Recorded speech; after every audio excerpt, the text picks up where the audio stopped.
Welcome back to the channel, and in today's video I'm going to show you guys how to download Triller videos and how to save the Triller videos to your camera roll on iPhones. Really easy and simple to do, just takes about a minute. So all you have to do is head over to your Triller application, open it up. Once you're on the Triller application, you just want to find a video or a page that you want to download videos from. This method works for downloading your own videos and other people's as well. So all you have to do is just find a page that you want to download a video from. So for the tutorial's purpose, I'll just grab this person's page right here, go on their page, find a video that you want to download. Once you do find one, just click on it. And then once you're on the video, you'll notice there's 3 dots beside the little speech bubble and below the Apple Music logo right to the right side of the screen. So you want to click on the 3 dots.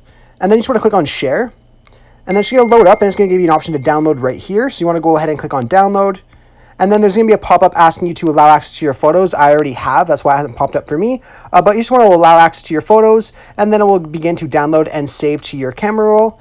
I'll go out here and I'll show you, and as you guys can see, here is the video saved to my camera roll.